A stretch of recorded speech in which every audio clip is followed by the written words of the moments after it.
announcements. Honorable members, I have an announcement to make.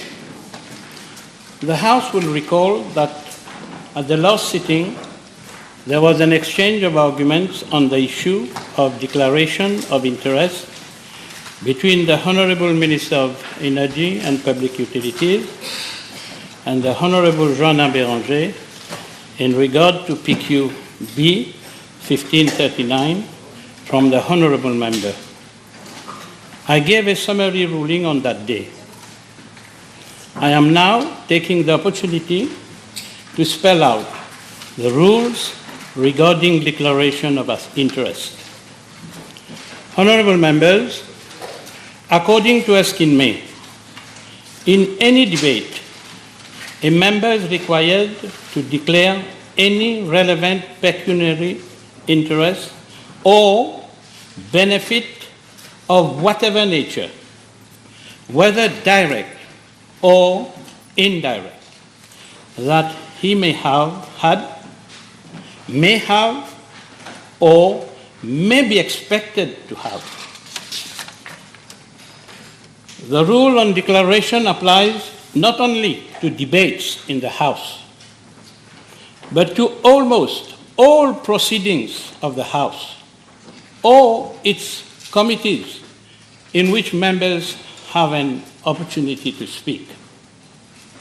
In regard to parliamentary question, a declaration of interest is required from a member when giving notice of the question, either for oral or written answer. It is the responsibility of the member to judge whether a pecuniary interest is sufficiently relevant to require declaration. The basic test of relevance is that a pecuniary interest should be declared if it might reasonably be thought by others to influence the member's speech. Honourable members are kindly requested to stand guided accordingly. Thank you for your attention. Papers have been laid. Questions? Leader of the Opposition. Mr. Speaker, my question is addressed to Dr. the Honourable Vice Prime Minister and Minister of Local Government, whether in regard to the urban terminal projects, he will state, A, where matters stand as to the implementation thereof in Rosehill, Quatre-Bornes, Vacoas and Curepipe, and B, state whether any difficulties encountered at the Victoria Urban Terminal have dampened the interest of the private sector in such development projects. Mr. Speaker, sir, I wish to thank the Leader of the Opposition for this PNQ, as it is giving me the opportunity to inform the House of the different measures, action being taken by the government for the implementation of the different urban terminal projects at Rosehill, Quatre-Bornes, Vacoas, and Curepipe. The implementation of the Metro Express project has given rise to opportunities for the redevelopment of the strategic areas in the town centres into modern urban terminals.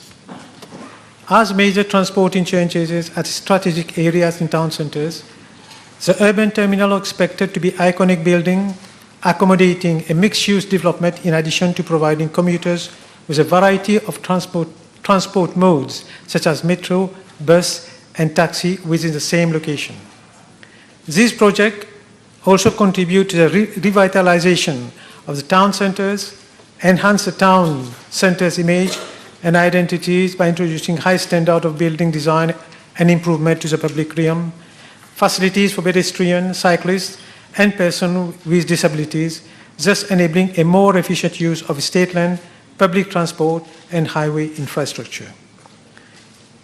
In order to achieve the realization of this project, government is seeking active private sector participation and is mobilizing private investment in national infrastructure development projects with a view to modernizing the economy and fueling creation of employment while promoting social integration in the mainstream economy.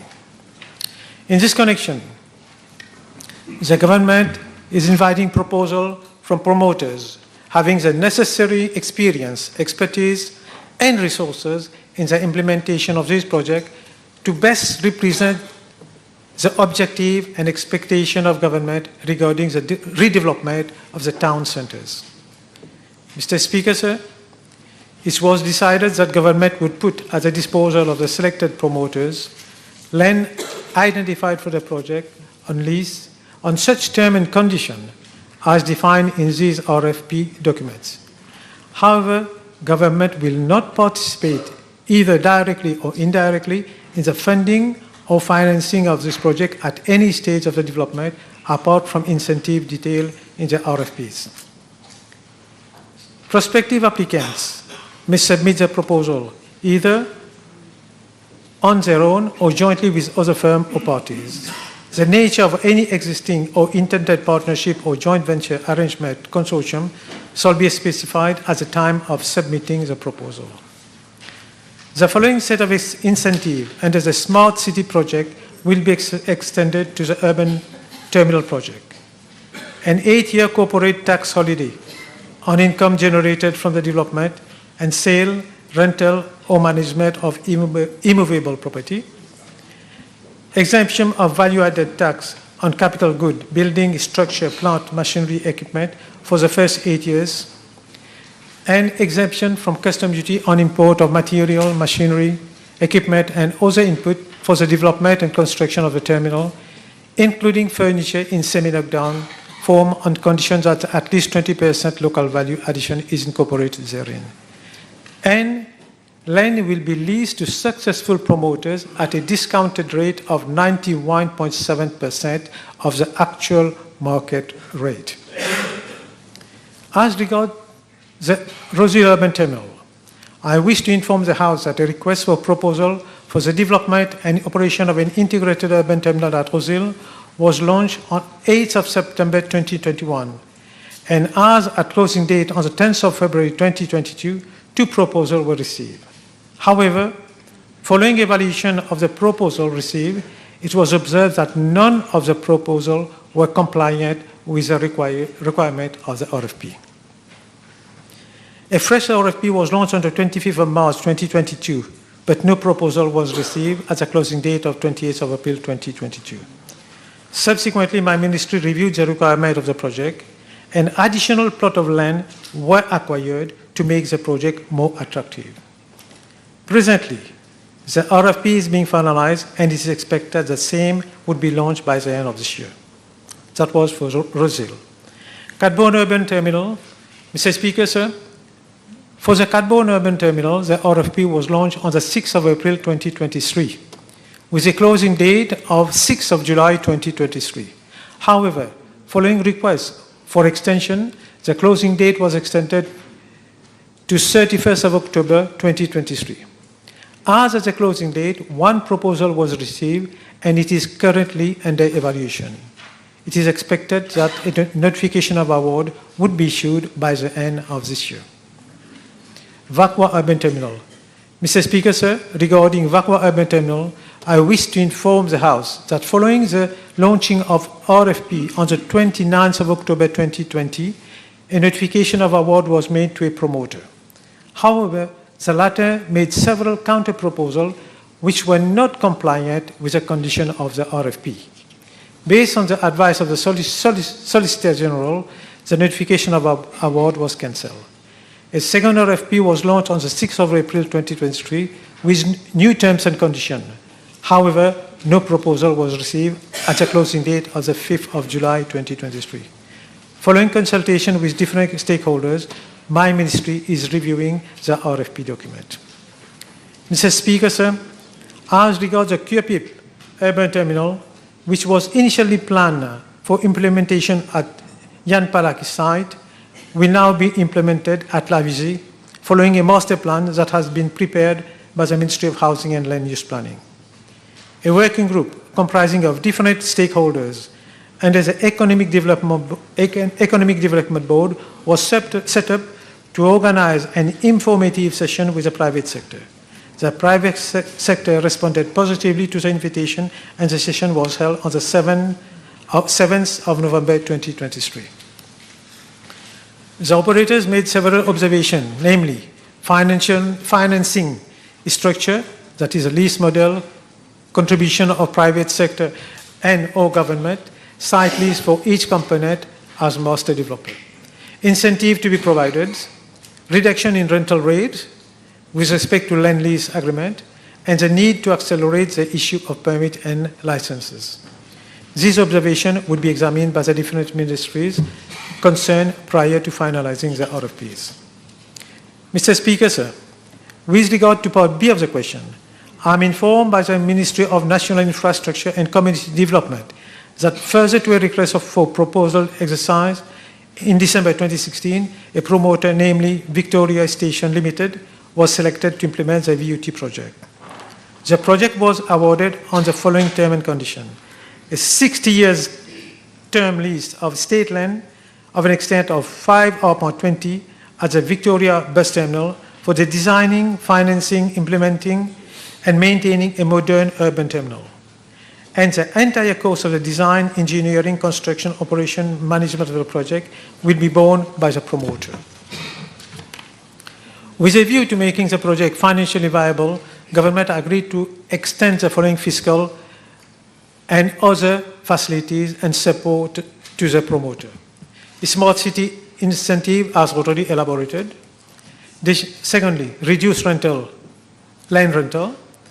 Thirdly, fees for the use of bus station, an amount of 5 million rupees, representing the fees to be collected from the bus operators using Victoria Bus Station as a last terminal, has been guaranteed by the City Council of Port Louis for payment to the promoter annually. Rental for hawkers, a monthly rental of 3,500 rupees per stall has been guaranteed by the City Council of Port Louis for payment to the promoter. Contribution toward modification and upgrading of adjacent road outside the realm of the project. A fast-track committee was also set up to facilitate and grant all the statutory permit and clearance within the least possible delay. Mr. Speaker, sir, as my colleague, the Honourable Leader of the Opposition, is aware, the Victoria Urban Terminal project has already been successfully implemented since July 2022 with the following amenities: a modern and visually aesthetic bus terminal with at least 20 bays for an efficient transportation network, secured controlled space capable of accommodating 1,000 hawkers, parking facilities for about 400 vehicles, office and commercial spaces, renovation and integration of the ex-NTA building, overhead esplanade of 6 meters wide linking the Victoria Terminal to the Metro Express Terminal, Codon Waterfront, green space and associated lift, and a dedicated taxi stand for 25 taxis, and a supermarket and various retail outlets. It is in fact the very first project implemented successfully through a public-private partnership. Indeed, government on its own would not have been able to implement such an ambitious project for the new and modern Mauritius. That's why the support and the collaboration of the private sector is crucial more than ever. Regarding the difficulties faced in the project, it is understandable that for any new project, especially of such magnitude, here we are talking of a massive investment of 2.1 billion from the private sector. There has been teething issues along the ways. However, the outstanding issues are being resolved in a collaborative manner. Mr. Speaker, sir, some of the difficulties that the Victoria Station Limited is facing are, firstly, operational issues in managing the bus terminal. This is an ongoing process that is being resolved in collaboration with the authorities concerned, and difficulties to ensure full occupancy of the hawkers area, especially on the second floor. Out of the 1,000 stalls provided, 437 are presently being occupied, and these people are earning their livelihood in a decent manner. Mr. Speaker, sir, I do not think that the problem being encountered by the Victoria Urban Terminal are in any manner dampening the interest of the private sector in such development project. A vivid example is a successful meeting held at the EDB with the private sector, whereby there was active participation and interest shown. Mr. Speaker, sir, I wish to add that in order to attract the private sector, the following three options are being included in the RFP document. Option 1, proposal under this option will have to satisfy all requirements of the RFPs. This is the preferred option. Option 2, proposal under this option will have to satisfy the minimum acceptable requirement of the RFP. And the third option, the promoter will be free to submit a proposal of his own on the available land. Thank you, Mr. Speaker, sir. Mr. Speaker, I have obviously a number of questions. First question concerning Victoria Urban Terminal. I'm sure the Minister is aware that there are 8 floors in the terminal. 4 floors are closed or closing, including 1 floor for the hawkers. So after 16 months of operation, we end up with a terminal that is only 50% used and 50% closed.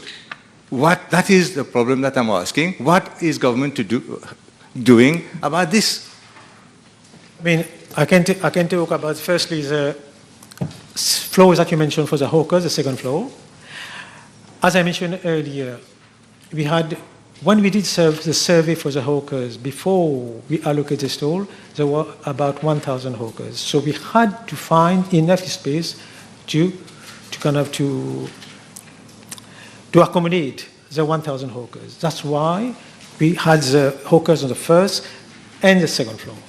But unfortunately, as I just mentioned earlier, nearly 50% of the hawkers did not turn up for different reasons, and that's why we are short.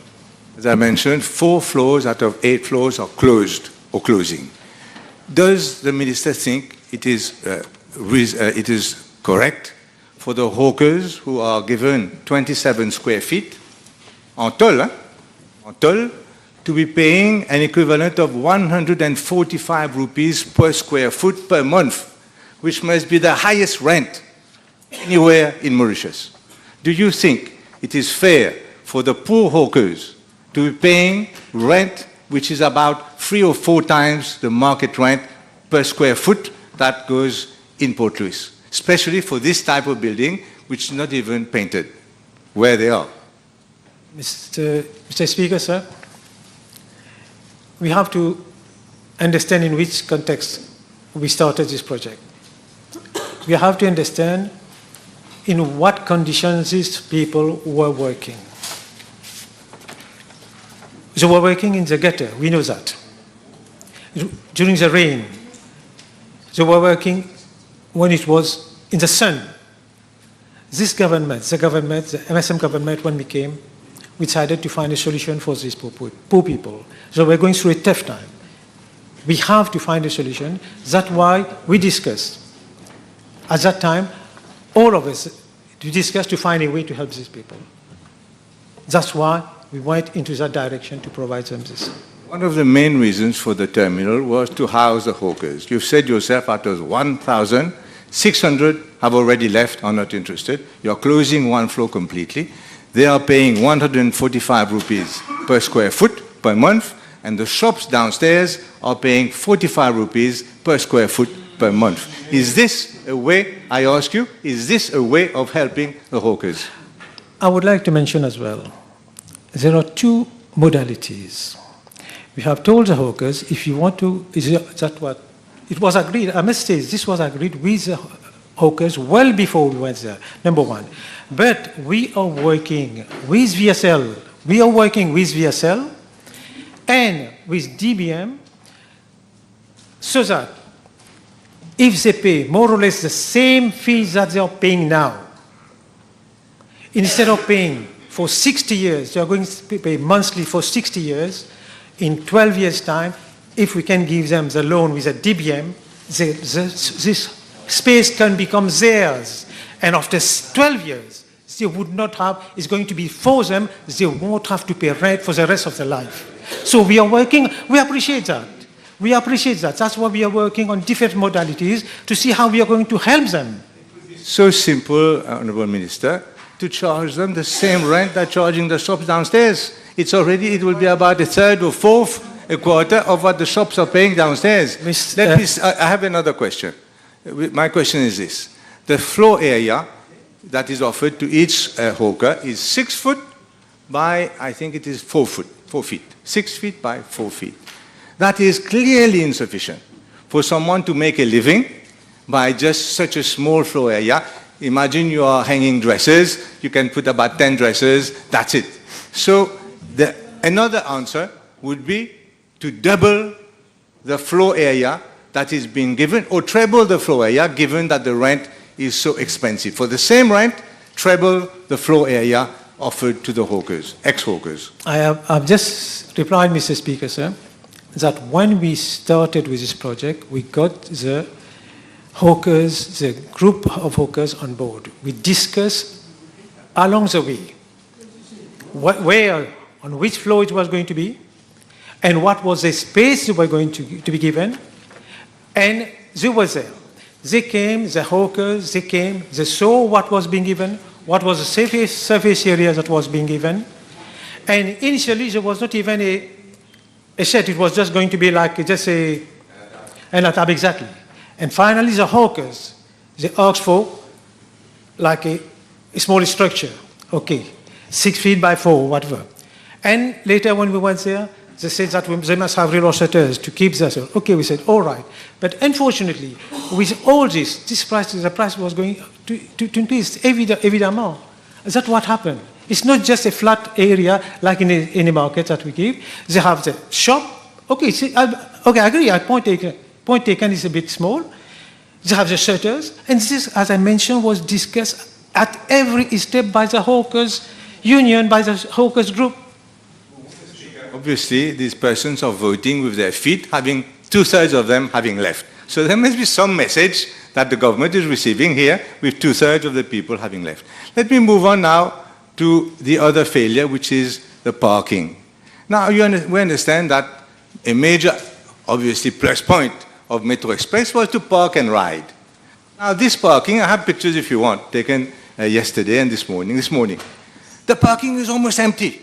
2 floors of the parking are closed, 1/3 floor is closed, as if, and there's only the 3rd floor being used, and this morning, I can give you the pictures if you want, it was about 1/3 only. So the parking, Mr. Speaker, if you were to use it for 1 month, it will cost you 12,000 rupees per month. You can calculate it easily.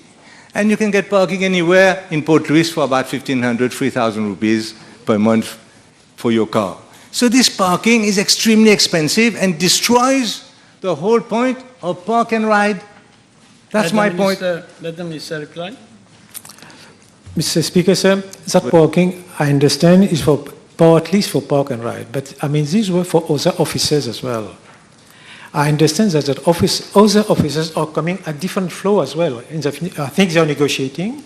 VSL is negotiating with other promoters to have other office coming there as well. So they have to provide the parking. Okay, it's a bit, maybe 30% or whatever you mentioned now, occupancy, but that, I'm sure, when the whole floors are occupied, this parking is going to be taken up as well.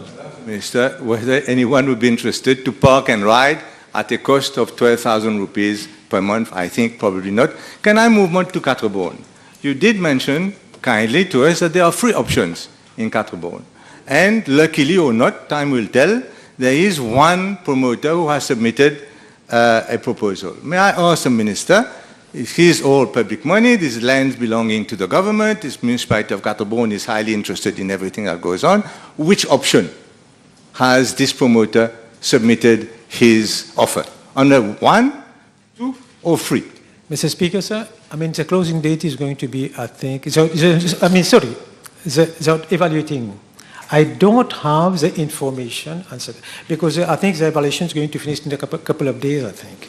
You know, so I don't have the information because I don't get involved in this assessment. Okay. Oh, well, you are chairing the committee since 2019, no. And I have your notes for mention, everything that you give every week. No. Don't tell me you're not involved. No, Not right. no. I'm talking about. Sorry, Mr. Question, Speaker. No, let me ask my question. It's a bit unfair. It's a bit unfair to do. Let the minister. No, sorry. Let the minister don't. reply. I mean, it's not nice to impute motive because what I was trying to say, Mr. Speaker, we have said we have different options. Which particular option this particular promoter has opted for, I don't know yet. It's being sorted out. In a couple of days, maybe we'll know. I'll get 2 replies for every question that I ask. It's an interesting point, I think. Mr. Speaker, I'd like to ask the Honourable Minister, because it's very important, you see. The first option, very important this point. The first option, the municipality of Quatre-Bornes would get about 1.5 million for the land per month. It's the same for all three options. But it would get also, Mr. Speaker, 600 parking free of charge. It would get 15,000 square feet of a reception hall. It would get 10,000 square feet of a commercial space, plus 15 residential apartments free of charge. That is the first option. The second option is 1 quarter free parking, 150 only. Now the residential hall has disappeared. It is now a commercial space, 10,000 square feet, and 15 residential apartments have become 5 residential. This is option 2. 5. Option 3, Mr. Speaker, would you be surprised to note, it is only 1.5 million rupees rent. None of this is mandatory. This is why, Mr. Speaker, I am asking the Minister to have a very careful look, because it's too easy to bypass all this. Let the Minister reply. And that is why I'm asking the Minister, will he agree to have a personal look at this? Because an arnaque here is only too easy. Okay, let the Minister reply. I am letting him reply. Let the Minister reply. Mr. Speaker, sir, there's no question. The problem is that you yourself, you say that, okay, there's a decreased interest on the part of the investors. You yourself, in your question, you imply there's a lack of interest on the part of the investors. So, now what can we do? Do we put the same stringent requirement that finally we don't get anybody, or do we try to make it a bit easier for the promoters to come? What do we want to do? We want to provide better facilities there for the citizen of Quatre-Bornes. You know what I mean? Okay, the problem is that why are we getting difficulty to get promoted? Because at the beginning, when we started the project, we were putting the maximum of requirement, which was discouraging everybody. That's why gradually we came down. We discussed with the municipal council, Quatre-Bornes and also municipal council. Look, if we are going to go in that direction, we'll never get anybody and no project is going to be done. Mr. Speaker, sir, what I was trying to say is that that's why we have put this different option to see at least we can develop this area for the betterment of the people of this city. About municipal council, do you mean the councillors? Who do you actually mean? Because the councillors are not aware at all of what is happening. Mr. Speaker, this is my question. It's obvious that the request for proposal is in the form of an auction. You offer option 1, 2, or 3. What is the value of an auction when there's only one respondent? Are you going, therefore, to proceed with Quatre-Bornes? You will have the opportunity, maybe here in this house, I'll come back, to tell us which option has been chosen. Are you going to proceed with an auction when only one person has responded in your auction? Mr. Speaker, sir, we've launched it's a public expression. I mean, we did that. It's an open expression of interest. We asked for people to be interested. You know what I mean? We have given time, and if only one, is a leader of telling me that we should reject that one person that one promoter, because only one promoter has applied for this particular project? Is that what you're trying to say? How can I do that? No, I don't think I can do that. Because we have put our condition in our RFPs. If he has submitted his application according to these conditions that we have put, I think it's going to be difficult for me to reject his application. Because, in fact, the third option has hardly any conditions. This is why I'm asking. Now, Mr. Speaker, I want to move on to Curepipe. Curepipe, we have the Deputy Prime Minister, Minister of Housing and Lands. Now, it's obvious that at Curepipe you cannot move forward because the municipality of Curepipe and the authorities are waiting for the land plan from the Minister of Housing himself. Well, how can you explain, you are chairman of that committee since 2019, that the Ministry of Housing has not yet submitted even the land plans for his own constituency Let the Minister reply. I think maybe I appreciate you don't know, but the plan has been worked out by I've got the plan here. It has been worked out by Ministry of Housing, and we have got the land. We have identified the land. I don't think how you can say the land hasn't been identified yet. A document here dated 31st October 2023, and it says plans of the land proposed are still being awaited, so it must have gone in the last few days, this thing. Mr. Actually, Speaker, we have been... I'd like to ask this question this time. The Deputy Prime Minister and this time also the Minister of Finance were met since September, 3 months ago, to meet with Business Mauritius to understand why the private sector are reticent. I mean, this is all in your documents, so please, you will agree with me. You're taking this every week and telling your colleagues about all this. Now, they've been since waiting from September onwards for the Deputy Prime Minister and the Minister of Finance to find time to meet Business Mauritius to discuss about the reticence of the private sector. Why hasn't this meeting yet taken place? Mr. Speaker, sir, the meeting with the private sector has been taken by the EDB. Exactly. The thing is that you have to be careful there as well. If tomorrow the minister goes there and meets the private sector, you'll be coming here, you'll be asking a question, how can the minister go and see the promoter? You yourself, you will come with a question like that. But that's why, also, at the beginning we thought maybe the minister should go, then they decided no, it's not the right thing. Let the EDB talk to them and so and see how we can proceed with the project. That's why. I don't have this in the papers that I have. I have this. It was also decided that the DPM would coordinate with his colleague, the Minister of Finance, Economy and Planning, for scheduling the meeting. So obviously, this has been, but you will understand, of course, that this is not the same weight as to each of these options. Mr. Speaker, now we've got Curepipe, we've got Rosil now. This is also something which is very stuck. There are still some land and technical issues. And Rosil has had so far 4 requests for proposal. All of them have failed. And now we are still looking, the last information I have, which must be true, because it comes from yourself, is that in fact we are waiting for a technical committee was held on 31st October. The Minister of Housing and Lands, bless them, they reported that we would carry out a survey next week to order to determine the extent of land. This is amateurism. This is put your question. Don't RFPs. Comment, put your question. Would you agree that this is total amateurism? If you have a question, you put your question. No, you don't show me your hands like this. This is disrespect. Disturbing. Disrespect, I will take sanctions. When we launch, Mr. Speaker, sir. What is that? What is that you said? Respect, I would appreciate if respect is mutual. Yeah, I am respecting you. You are just showing your hands like this to the speaker. This is no respect from a leader of the opposition. The leader of the opposition has no right to do that. And 1 minute. 1 minute. Honorable Shakil Mohammed, you have to apologize to the chair. I apologize for saying to put your hand down. And apologize without any reserve. But I'm not reserving it. I'm reserving to apologize for stating put your hand down. So you move out from the house. You're looking for a pretext to go. You go. I'm looking for a pretext. You're looking for a pretext to go. You go. You don't read my mind.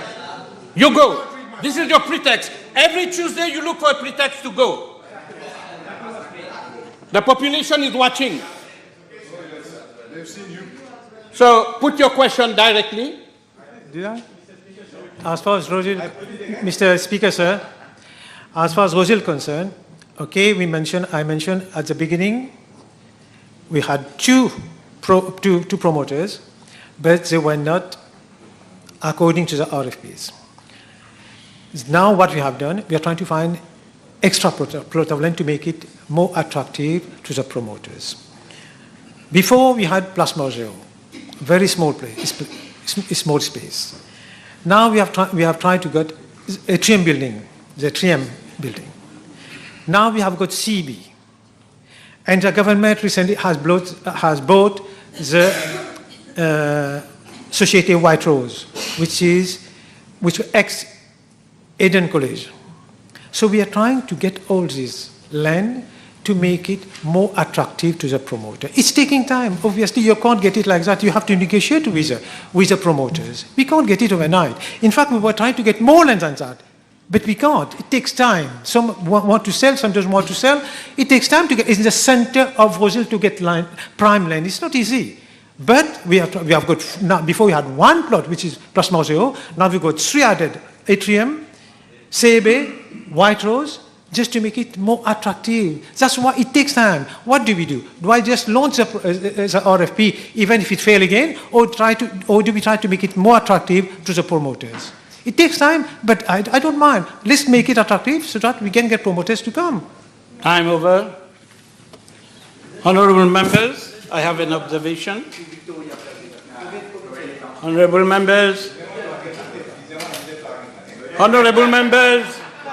both sides of the House, honorable members, I have an observation. I have observed that on many occasions during PNQ, whenever I rule, the leader of the opposition just waves his hands like this, sign of disregard, which I consider to be a sign of utter disregard. And I am warning the House that I will take actions next time. Prime Minister's question time. B1574. Mr. Speaker, sir, I am informed by the Commissioner of Police that the holding and organizing of public gatherings is regulated by Sections 3 and 4 of the Public Gatherings Act. Any person, company, or event organizer who wishes to hold a concert should make an application to the Commissioner of Police not less than 7 clear days before the day on which the event is to be held or organized. After notification is given to the Commissioner of Police by an organizer of a public gathering, an assessment of the application is carried out before the organizer is authorized to organize the event. The organizer is further required to provide details on the date, time, duration, exact place, and number of persons expected to attend such event, and whether access to members of the public will be free or against payment. Moreover, depending on the place where such gathering is being held, the organizer is required to produce written authorization from the person or authority owning, occupying, or administrating the premises, and clearance from other relevant authorities. In case the event is a musical concert or any other entertainment activity where songs are to be played or musical instruments to be used, the organizer should produce clearance from the Mauritius Society of Authors. Moreover, conditions are imposed by the Commissioner of Police to comply with the Environment Protection Control of Noise Regulations 2022. For public gatherings, police assistance is provided free of charge, whereas for private events, such assistance is provided against payment of fees at approved rates. The organizer may request for police assistance. Site visits are also carried out on a case-to-case basis, depending on the location of the event. Mr. Speaker, sir, I am further informed that whenever there are potential risks of public disorder or disturbance, a proper risk analysis is carried out by the police. Such analysis includes site visits and intelligence gathering. Depending on the level of risks, the Commissioner of Police may take additional measures, inter alia, the deployment of adequate number of police officers for policing, the temporary closure of roads or traffic diversions, and the use of metal barriers or demarcation, marshalling of persons and prevention of clashes. In addition, the police may impose specific conditions on the holding of the events to which the organizer is required to strictly comply to, in default of which he may be liable for prosecution. Some of the conditions imposed are inter alia as follows: restriction on the duration of the event, control on the level of decibels of loudspeakers or other musical instruments, prohibition for the sale and consumption of alcoholic beverages, and strict access control and limited number of persons to be allowed access thereto. Mr. Speaker, sir, as regards the incident that occurred on Saturday, 21st October 2023 at Citadel Fort, I am informed by the Commissioner of Police that the concert was organized by Attitude Hospitality Management Limited at Citadel Fort in the context of the celebration of the 15th anniversary of Attitude Hotel Group, where some 1,500 persons, including families and also children, were present. Prior to the holding of the event, I am further informed that the organizer had obtained the necessary clearances, which include inter alia from the Ministry of Health and Wellness, the Municipal Council of Port Louis, the Fire and Rescue Services, and the Police Department. The police conveyed its clearance to the organizer subject to certain conditions as follows. 1. The event should be carried out within the time applied for, that is, from 1600 hours to 2100 hours. 2. The noise from the music should not constitute a nuisance to the residents residing in the vicinity of the venue, in line with the prevailing environment protection, the Environmental Standards for Noise Regulations 2022, which specifies the decibel to be 60 from 7 a.m. to 6 p.m. and 55 from 6 p.m. to 9 p.m. 3. The sale and consumption of alcoholic beverages should be strictly prohibited, in line with the public health prohibition on advertisement, sponsorship, and restriction on sale and consumption in public places of alcoholic drinks, regulations 2008.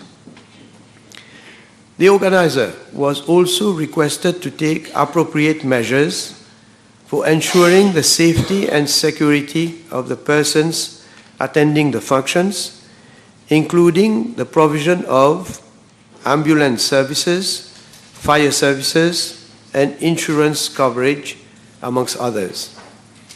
Thus, the organizer hired the services of private security guards for access control at the venue and the general safety and security of the persons attending the concert, including the artists. Upon the request made by the organizer on Wednesday, 18th of October 2023, the Divisional Commander, Metropolitan North Division, arranged for a team of 18 police officers to perform extra duty on the day of the concert from 1445 hours to 2200 hours, exclusively for facilitating the movements and parking of motor vehicles outside the venue. Mr. Speaker, sir, as the House would recall, subsequent to the incident, I made a statement on Tuesday, 24th of October 2023.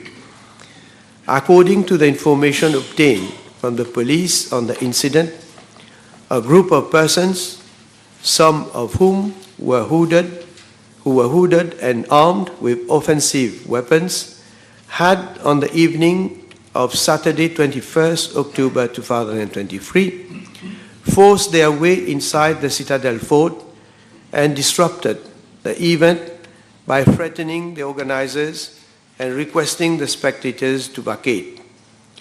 Some of these individuals climbed on the podium and damaged part of the sound system and some musical instruments. Police officers intervened to prevent the situation from running out of control. Nobody was injured. I am informed by the Commissioner of Police that an investigation was immediately initiated to shed light on the occurrence and the prompt arrest of the perpetrators of the incident. On the same night, 3 suspects were apprehended. So far, a total number of 30 suspects have been arrested in connection with the incident at Citadel Fort. Provisional charges were lodged against them. I am informed that the status of the cases are as follows. Initially, 8 suspects had applied for bail. Hearings were held in 7 cases, and the District Magistrate of Port Louis Court set the motion aside and remanded the suspects to jail. 1 motion was not heard as the suspect was admitted to Dr. Jitu Hospital. Later on, another 8 suspects applied for bail.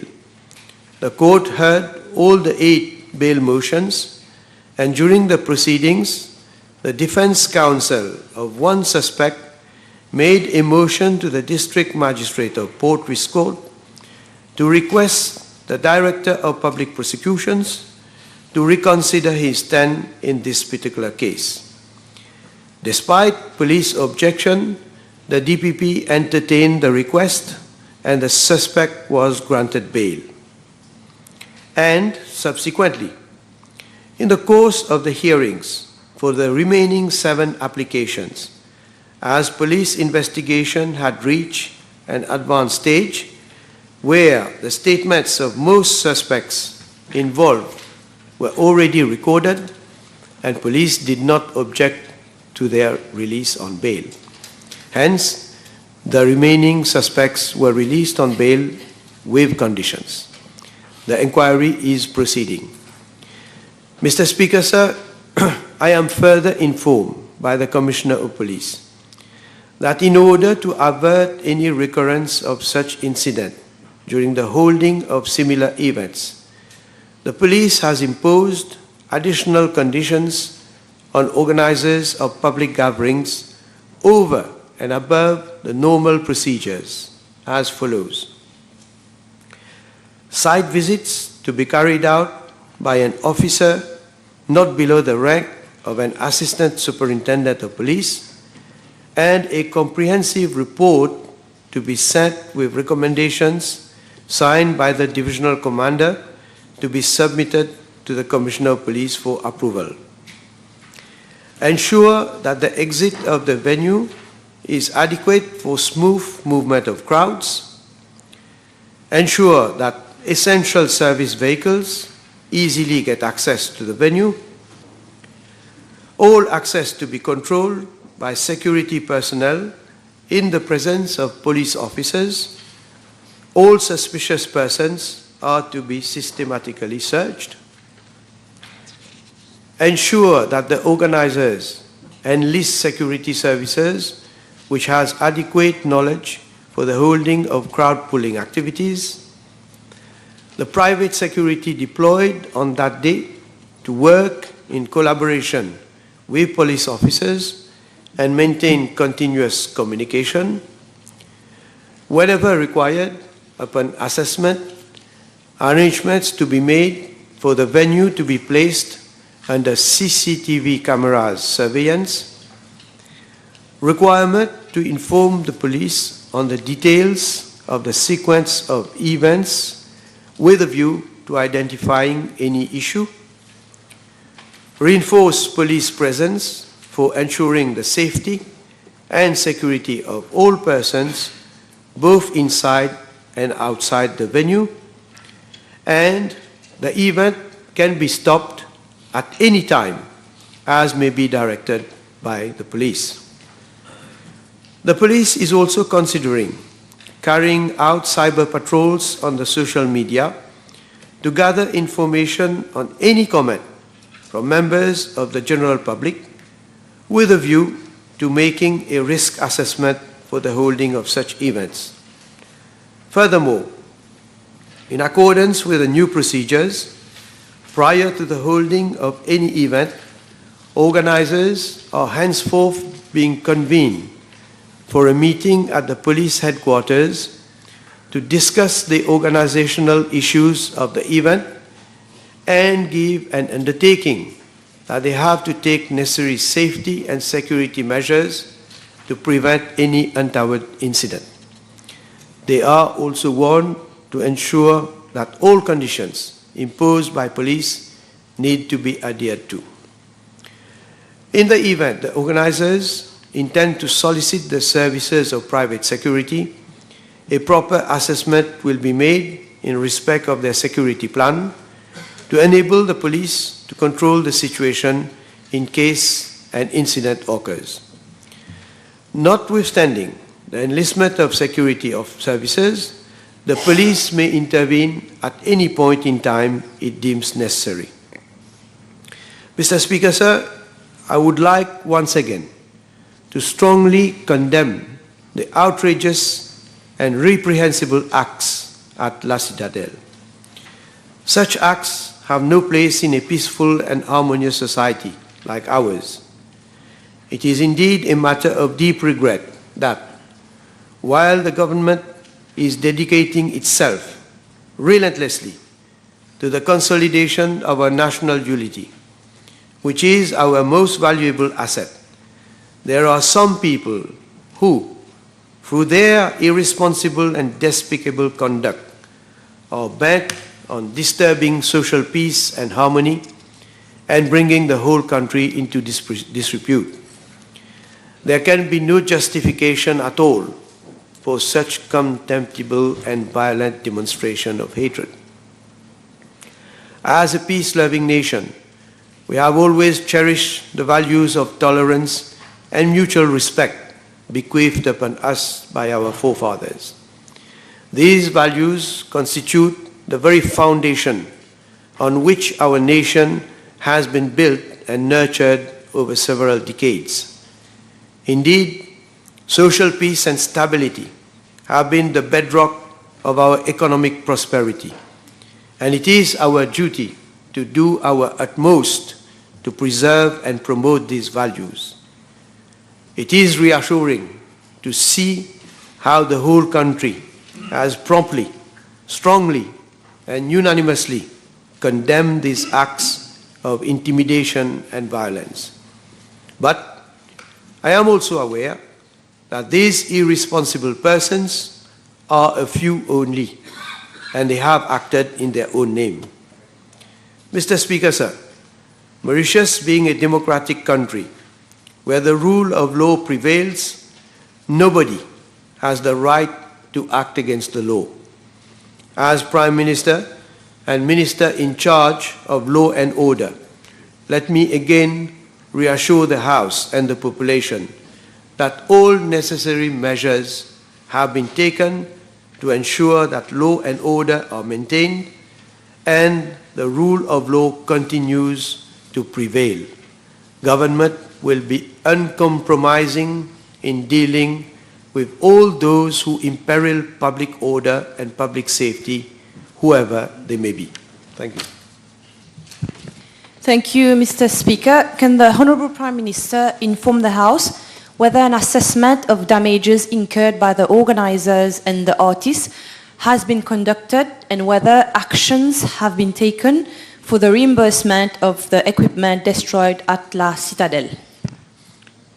Mr. Speaker, sir, I am informed by the Ministry of Arts and Cultural Heritage that damages incurred by the organizer and the suppliers of the sound system are covered by insurance. These include free wireless microphones of Make Sure, free microphone stands, free stage monitors, and one keyboard stand. However, regarding the musical instruments belonging to the Prophecy Group, I am informed that the Honorable Minister of Arts and Cultural Heritage had chaired a meeting attended by Mr. Mervyn Cleary, the leader and singer of the Prophecy Group, and Mr. Ashley Fokpan, manager of the group, in presence of senior officers of the ministry. The Prophecy Group informed that some of their musical instruments were damaged following the incidents at La Citadelle, namely one Gibson guitar, Gibson/Les Paul Standard 1, one guitar effect Valton GP200, and one bass guitar C.M. Marcus Miller V8 5 string bass guitar. According to information gathered by the Ministry of Arts and Cultural Heritage, these instruments are not available on the local market and have to be purchased from abroad. The total cost of purchase, including shipping, would amount to around 235,000 rupees. I am further informed that with a view to providing financial assistance to the Prophecy Group for the purchase and replacement of the damaged musical instruments, the Ministry of Arts and Cultural Heritage has, exceptionally, approved a one-off grant of 235,000 rupees to the Prophecy Group on 16th of November 2023. The Prophecy Group has already been informed of the provision of this one-off grant for the replacement of the damaged equipment, and disbursement will be made by the Ministry upon submission of relevant claims by the group. Having said so, Mr. Speaker, sir, even though a solution has been found for the replacement of the damaged instruments, I firmly believe that those behind the unacceptable incidents at La Citadelle should be eventually made accountable for the loss incurred by the artists and the organizers. There are certain comments made by the lawyer of one of the suspects arrested in the wake of the incidents at La Citadelle, whereby he claimed that while police acted with severity in the Citadelle case, the suspect in an incident which occurred after a concert held at Trou de Douce on Sunday, 5th November 2023, were, for their part, treated with complacency. May we know from the Honourable Prime Minister what he has to say about this? Well, Mr. Speaker, sir, you listen, yes? Mr. Speaker, sir, allow me first to inform the House that following the incidents which occurred after a concert at Trou de Douce, the inquiry initiated by police led to the arrest of 6 suspects, out of which 5 have been granted bail, while 1 suspect is due to appear in court today. I also wish to point out that as per the police inquiry, the motives behind the violence which occurred in these 2 cases are completely different. As for the comments made by one lawyer, I'm very much aware, and in fact, they have not only been formulated by, unfortunately he's not here, Honorable Shakil Mohammed, who happens to be the lawyer in question, but another member of the opposition, Honorable Reza Utim, who made similar insinuations in a message posted on his personal Facebook account on the 10th of November 2023, where he stated, and I quote, you have to listen to this one, violence pendant concert à Trou de Douce, finit à plusieurs blessés, combien arrestations, end of quote. As for Honorable Mohammed, he made a statement on the 15th of November 2023, whereby he stated, and I quote, « Nous fin trouver que la haine qui ma autorité fin montrer après ce qui fin arrivé à Citadelle, les différents avec l'indifférence, presque quand ça fin arrivé à trou d'eau douce. Alors, je fin dire faire très attention. L'honorable Mohamed qui dit faire très attention. Ne pas penser que le dos de la communauté musulmane est large, qu'on peut placer toutes sortes de choses sur le dos de la communauté. Faites très attention. End of quote. Monsieur le Président, c'est parfois effrayant de voir à quel type de pyromane nous avons affaire dans ce pays. Tout est une excuse pour de la récupération politique, quitte à mettre en péril notre harmonie sociale. Les incidents survenus à la citadelle n'ont à aucun moment donné été attribués à une communauté en particulier.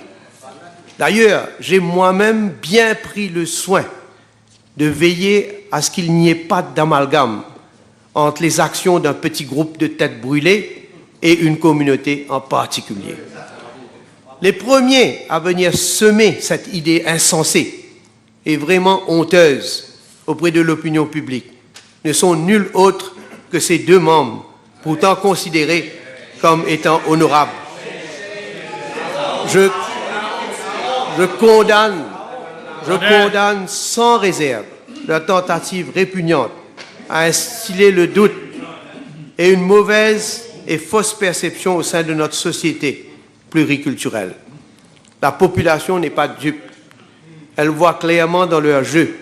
Elle se rend compte qu'ils ne reculeront devant rien pour détruire ce dont ce pays a de plus cher, son vivre ensemble. Que ces deux membres ne se fassent pas d'illusions. En temps et lieu, cette population vous jugera pour vos actes lâches et ignobles. Thank you.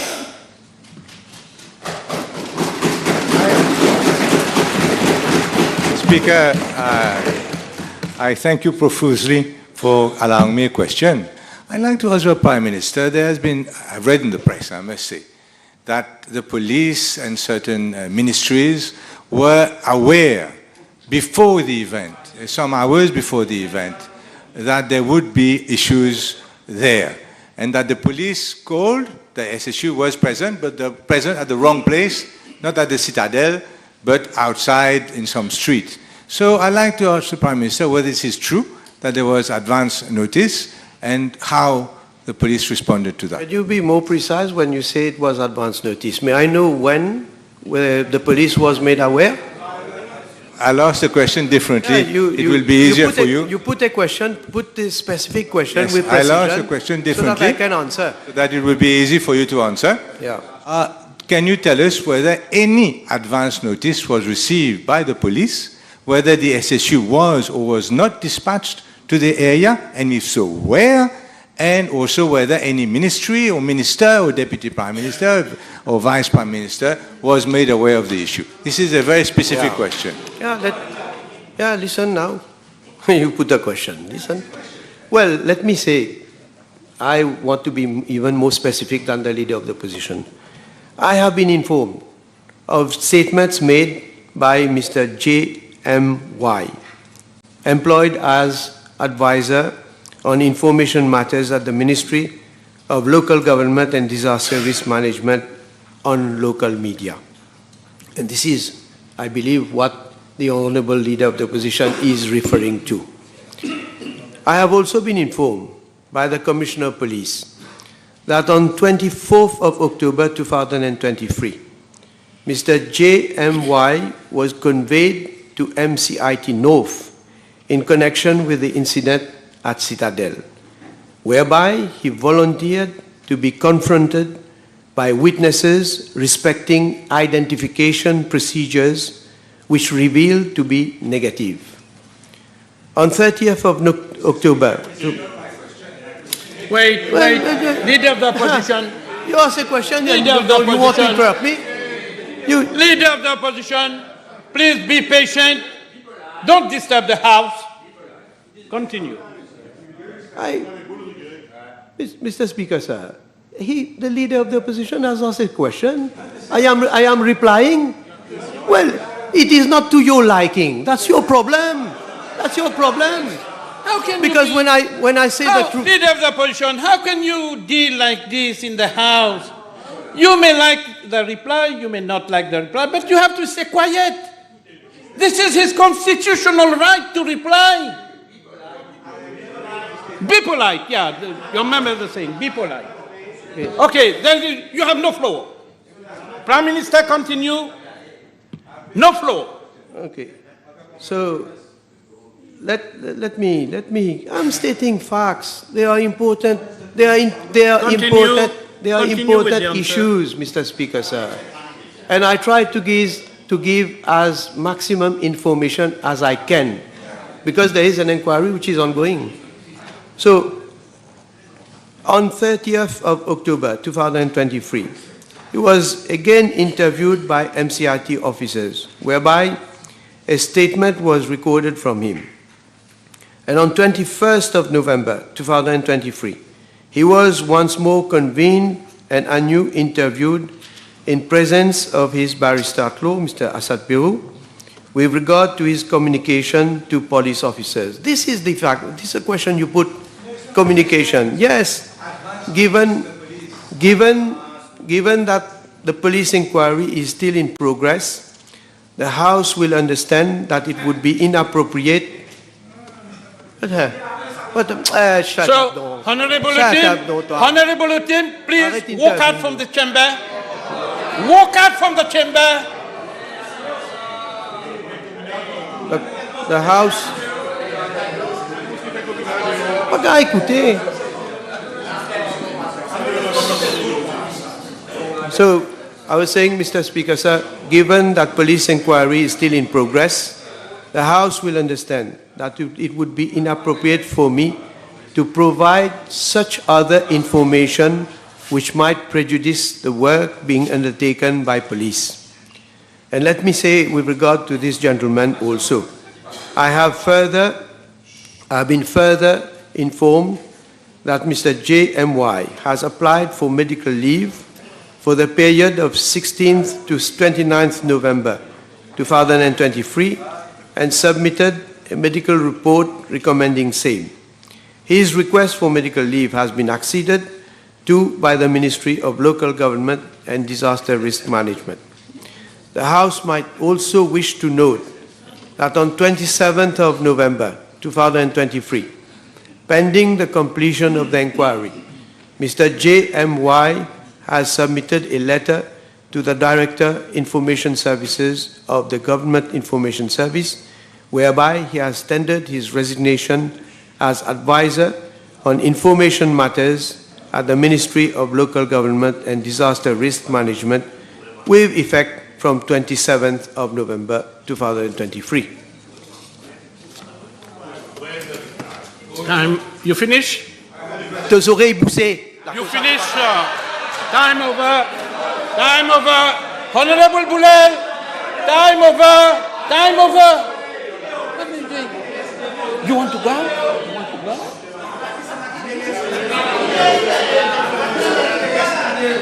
Stay. You have to stay. Don't find a pretext to go out. Stay. I will not fall in the trap of the opposition, shouting at the Speaker and the House so that I ask them, go out. No, this is a trap. I will not fall in your trap, Honorable Boulel. You have to stay until the end of this sitting. You will appreciate. Honorable members, the following questions have been withdrawn. B1580, B1582, B1583, B1585, B1587, B1579. Question to other ministers. Honorable Lobin. Yes. B1589, please. Order. Honorable Juman. Honorable Juman. Honorable Juman, I am on my feet. You're not in a bazaar. You are not, yes, I'm talking to you. You're not in a bazaar. I am on my feet and you have to respect the chair. Apologize to the House. Say it, I apologize to the House. You said it? You don't apologize? You apologize. Okay. Okay, Honorable Juan, apologize to the House. Don't do that next time. You should always think you are in Parliament. This is a temple of democracy. We're in a parliamentary democracy. You can't fight. You have to respect.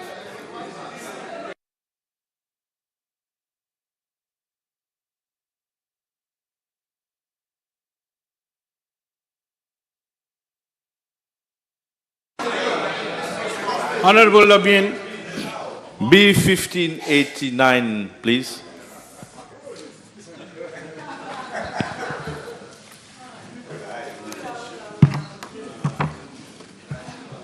Mr. Speaker, sir, in regard to Part A, I am informed by the New Social Living Development Limited, NSLD, that 400 social housing units earmarked for inhabitants of constituency number 15 La Caverne in Phoenix are being constructed on 2 sites, both located at Hermitage, Phoenix. With regard to Part B, the contractor for both sites is RB and RB Construction Limited. The contractor, I am told, employs its own consultants and project manager, moreover to ensure the proper monitoring of construction works. The NSLD has a project manager from its own staff. As for Part C, green space and parks are indeed provided for on each site as per the respective configuration and availability of land on each site. Details are not available at this stage as the design for on-site infrastructure, more especially relating to common areas, is subject to review. Mr. Speaker, may I ask the Honourable Deputy Prime Minister whether prior consultation were held by the NSLD with the inhabitants of Hermitage with regards to this project that will change the demography of this particular region? I am not aware, sir. Can you at a later stage come with a statement? Because the inhabitants of Hermitage are very worried as to the state of this construction with regards to the river. They call it River Douce, and construction will be undergoing on both banks of this river. Can the Honourable Deputy Prime Minister check and come to the House with a statement from the NSLD whether all the prerequisite requirements, legal requirements with regards to setbacks with this river is being observed prior to construction of this project? I must say, Mr. Speaker, I have never received any representations from any inhabitants of Hermitage Phoenix. Neither have I received any representations from my very good friend, the Honourable Gentleman, prior to this parliamentary question. Nonetheless, I can assure him that government through the NSLD does not embark upon any construction of social housing infrastructure, or any infrastructure for that matter, without appropriate clearance from all relevant authorities, including the Ministry of Environment, the local authorities, the Ministry of National Infrastructure, and I am quite certain that all appropriate precautions would have been taken. But if the Honourable Gentleman would wish me to make a more comprehensive statement, I shall gladly do so. Honourable Members, the table has been advised that PQB 1594 will be replied by Honourable Vice Prime Minister, Minister of Local Government and Disaster Risk Management. PQB 1620 will be replied by Dr. the Honourable Minister of Finance, Economic Planning and Development. PQ 825 has been transferred to the Honourable Minister of Land Transport and Light Rail. PQB 1599 has been withdrawn. So I call Honourable Mohammed. B1590.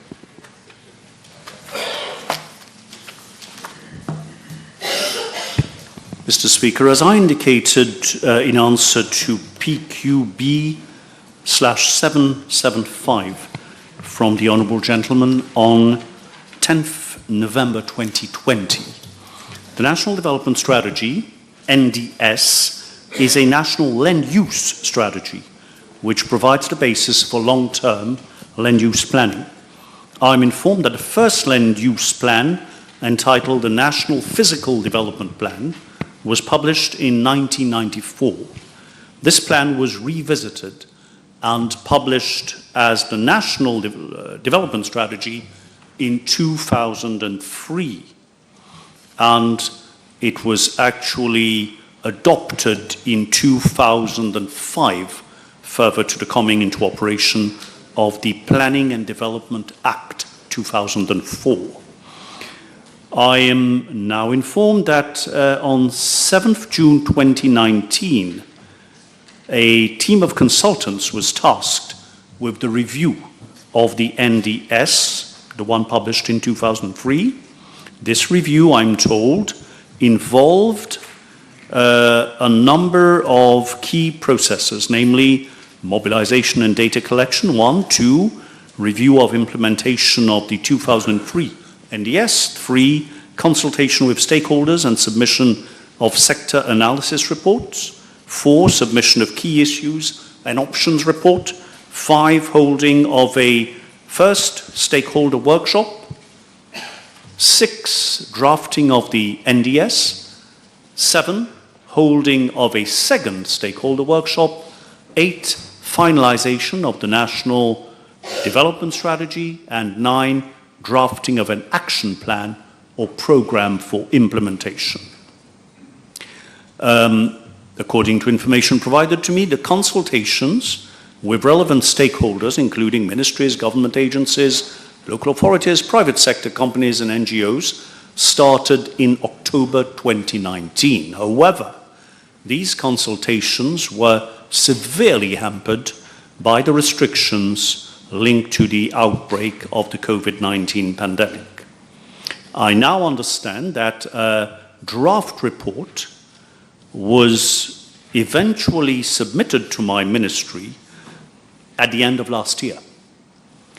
Now, in the intervening period, as the Honourable Gentleman might be aware, the Land Drainage Authority had produced its Land Drainage Master Plan. Now, in order to have a coherent approach to land use planning, and keeping in mind the dangerous consequences that climate change has wrought to the planet and to Mauritius, with the risk of flash floods, as we're witnessing on a all too regular basis, it was decided that the recommendations of the Land Drainage Master Plan needed to be incorporated in the National Land Development Strategy, the NDS. And this process is ongoing in the sense that consultations are ongoing between the Land Drainage Authority and my ministry. Thank you. Can I ask the Honourable Deputy Prime Minister what safeguards are there at the moment? Because the current NDS is 20 years old, right? To protect developments which are not covered by the then NDS 20 years ago, like the smart cities, Husnoo being one case, and the master plans that are currently being implemented by government. Oslare is one of them, and Palma is another one, 238 acres of land, which, by the way, is a subject of a parliamentary question of mine today. As the Honourable Gentleman is well aware, the master plans are the product of the expert work of dedicated staff within the planning unit of my ministry. And whatever proposals are formulated are subject to consultation with all relevant ministries and departments, and within the process leading to any land use permit, for instance, there are specific procedures that must be met by all developers, all investors and developers who come up. So the basis right now is the National Development Strategy of 2003. However, all the relevant institutions involved in the process before the approval of any plan or specific project are well aware of developments that have occurred and new policies that have been adopted in the intervening period. I noticed there was a cabinet decision on Friday to extend the current NDS. Now, can I ask the Honourable Minister, and it's been extended to December 2024. Now, can I ask the Honourable Minister, because of the complexities of the land drainage master plan, and will the ministry embark on stakeholder workshops and consultation like it did before the advent of the land drainage master plan? I'm sorry, I did not catch the question. Yes. Because of the complexities associated with the land drainage master plan, we all know about it. It has changed all the consultations that took place in the the workshops that you mentioned in your original reply. Now, will there be further consultations because of the complexities associated with the land drainage master plan? Consultations as to the land drainage master plan, is that what is being asked? Or the national development strategy? Could the Honourable Gentleman please clarify? The Honourable Deputy Prime Minister mentioned just now that in the process leading to the draft document, there were 2 stakeholder workshops, right? You just mentioned about it. Now, after that came the land drainage master plan, which has a lot of complexities and will change everything, in fact. Now, will the draft document, which will be revised following the arrival of the land drainage master plan, be subject to a stakeholder workshop again? I am not aware that the National Development Strategy to be adopted eventually will change everything, as the Honourable Gentleman states. What I'd like to state is that, first of all, under the able guidance of my friend, the Honourable Minister of National Infrastructure, the Land Drainage Authority has done a remarkable job in coming up with a master plan that equips the country to face the dangers of flooding in the future. Now, those recommendations have to be incorporated in the National Development Strategy. After the National Development Strategy would have been finalized, if there is need for stakeholder consultation, certainly that will be resorted to. But let me again state my regret, my disappointment that when the opportunity did arise for a national forum to be launched by my ministry at my initiative, and in a spirit of multi-party democracy, we took the initiative of inviting all the members of Parliament in the opposition, as well as those on our side of the House, to attend and come up with their ideas and suggestions. The event was boycotted by each and every member of the opposition, of all the different parties here represented, and that is a matter of great regret, and I will continue stressing that whenever criticism is voiced at us. We'll move to the next question, Honourable Wuchit. B 1591. Thank you, Mr. Speaker. I assume the honourable third member for Pamplemousse and Triolet is referring to social housing units at Résidence Tulipe at Baie du Tombeau.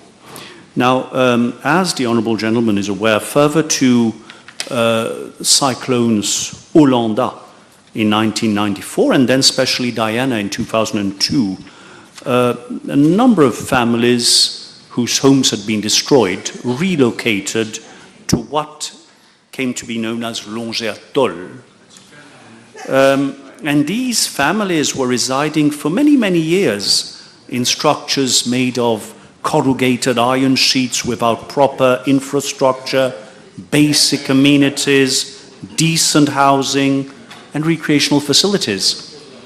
In fact, when there was a change of regime in 2014, the then government noticed that nothing, absolutely nothing had been done in the intervening period to address the plight, the hardships and suffering of our compatriots in Longertol. And in 2015, a new project was launched to construct 150 houses to provide these families with a decent home, with all basic utilities provided. Now, this is the project of Résidence Tulipe, to the tune of some 265.4 million rupees, which was implemented by the National Housing Development Company Limited on a plot of land of an extent of 3 arpents 47. The project was closely followed by members of parliament of the constituency, including Honourable Kalichern, Honourable Ramkon, and other members from this side of the House involved directly as local MPs. And when it was inaugurated by our Prime Minister, the NHDC complex provided for individual housing units of an approximate area of 50 square meters at the time, on a ground plus one basis, comprising kitchen, dining room, living room, bathroom, toilet, and an internal staircase leading to the upper floor with bedrooms. The first floor of each housing unit comprises 2 bedrooms, an open terrace, and a balcony. And all the housing units at Résidence Tulipe are connected to water, electricity, and the sewerage network. Now, I'm informed by the NHDC that central waste bins that the honourable gentleman is referring to are provided in housing units with a high-rise configuration, where there are apartments and flats with no direct connection to the land, to the ground outside. So they have no plot of their own on the ground where they can have their own individual dustbin or bin. Insofar as the NHDC housing estates with ground plus one configuration is concerned, which is the case of Résidence Tulipe, I'm informed by the NHDC that for reasons of convenience, all housing units are provided with sufficient space outside to accommodate an individual plastic waste bin with cover. I'm further informed that the District Court Council of Pamplemousse provides on a regular basis waste bins to each household, including, of course, those of Résidence Tulipe, and ensures refuse collection every Friday of the week. Next question. You have one? No, you have to raise your hand. Yeah. No? Supplementary question is not a right. Yeah. If the speaker allows you. So you have to raise your hand, show the interest. No, you can't have 2. You can't decide in my place. 1. I allow you 1. Only 1.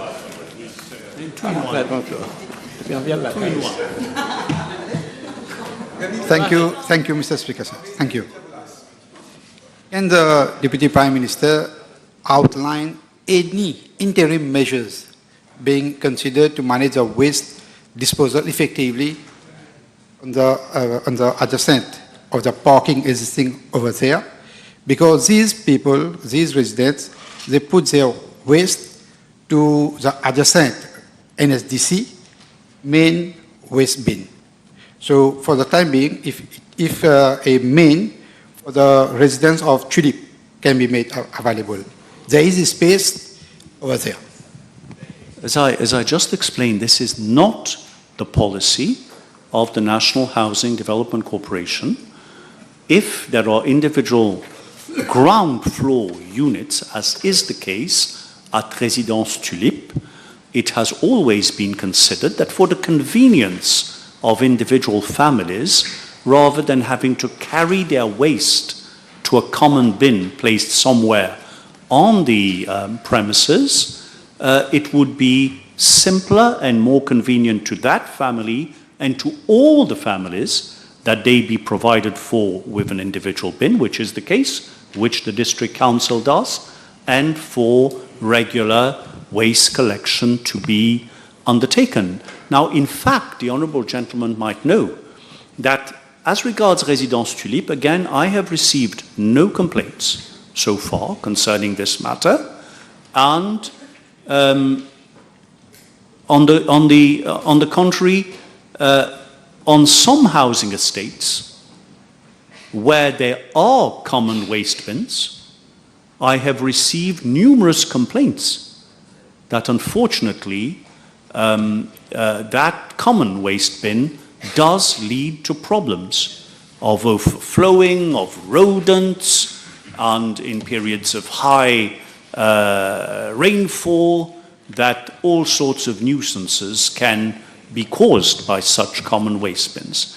But if the honourable gentleman has a specific representation concerning Résidence Tulipe, I would invite him to write to me, and I shall certainly take the matter up, first and foremost with Honourable Kalichern and Honourable Amkorn, the local MPs, and also the relevant local authority to see that whether that might be envisaged by the NHDC.